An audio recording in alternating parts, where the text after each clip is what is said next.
स्वामी जी देखिए, थायराइड जो है वो ये एक ग्लैंड जो गर्दन में है हम सबके, लेकिन इसके हार्मोन्स पूरे शरीर की रफ्तार को तय करते हैं। हाइपोथायराइड में थकान और वजन तेजी से बढ़ता है, जबकि अगर हाइपर हो गया किसी को तो बेचैनी, धड़कन का तेज होना, वजन का कम हो जाना, ये सारी परेशानी होती है।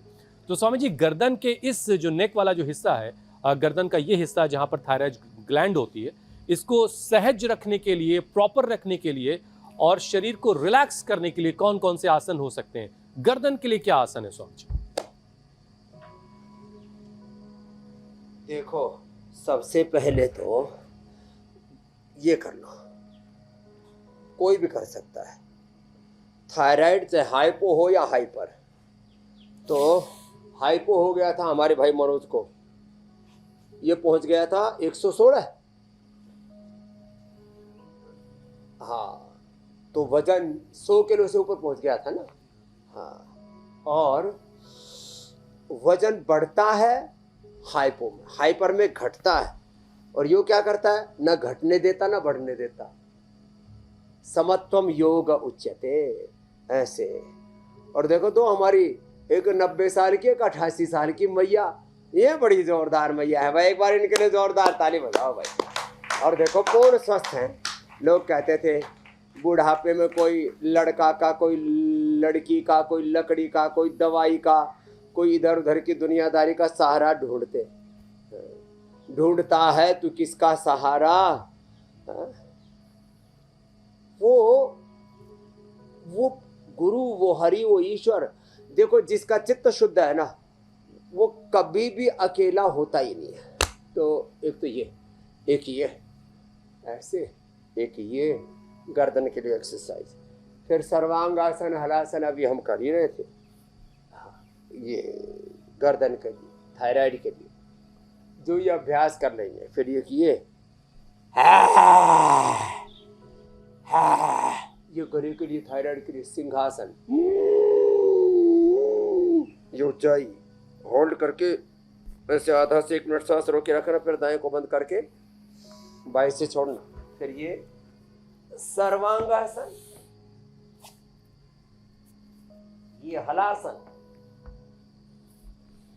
ये मत्स्यासन, ऐसे, ये मत्स्यासन, ये गले के लिए अप्रतिम, फिर ये उष्टासन, बड़ा इजी है, ऐसे, ऐसे।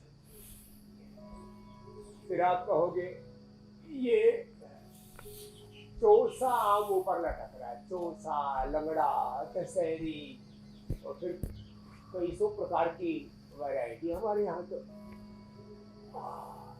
फिर जिंदगी में हमको तो चारों ओर ना प्रकृति का, परमेश्वर का सौंदर्य, ऐश्वर्य ऐसे नजर आता है। और फिर देखो, कहीं अकेलापन नहीं, कहीं सोनापन नहीं, कहीं खालीपन नहीं, भीतर बाहर पूरी सृष्टि, अलग अलग सृष्टि के नाम रूप स्वरूपों से, घटकों से भरी पड़ी है।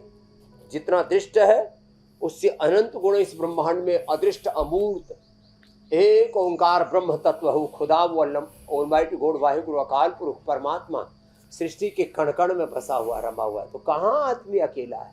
ये जो अकेलापन, सूनापन है ना, ये एक प्रकार की हमारी बौद्धिक विकलांगता है, एक ज्ञान की, संवेदना की, ये स्वामी जी, किसी बड़े ने मुझे बताया था कभी, ज्ञान की, संवेदना की, कि अकेलापन तभी होता है जी जब जिंदगी में किसी के पास मकसद नहीं होता, और अपने मकसद को इतना बड़ा कर लो कि एक तरीके से ईश्वर के काम में मददगार हो जाओ, फिर तो अकेलापन जैसी कोई चीज़ तुम्हारी ज़िंदगी में हो ही नहीं सकती। लेकिन मुझे याद आ रहा, अकेलेपन को लेकर के निदा फाजली साहब ने लिखी एक बड़ी अच्छी गज़ल, जिसे जगजीत साहब ने अपनी आवाज़ दी है। हर जगह हर तरफ बेशुमार आदमी, फिर भी तन्हाइयों का शिकार आदमी, सुबह से शाम तक बोझ ढोता हुआ, अपनी ही लाश का खुद मजार आदमी। ये भी सच्चाई है इसी दुनिया के स्वामी जी, कि बड़ी तादाद में लोग अकेलेपन के शिकार हैं, और उनको इस अकेलेपन से आज निकालने का जिम्मा हमने उठाया है, और जिम्मेदारी स्वामी जी आपके हवाले कर दी है। ये काम आप ही को करना है।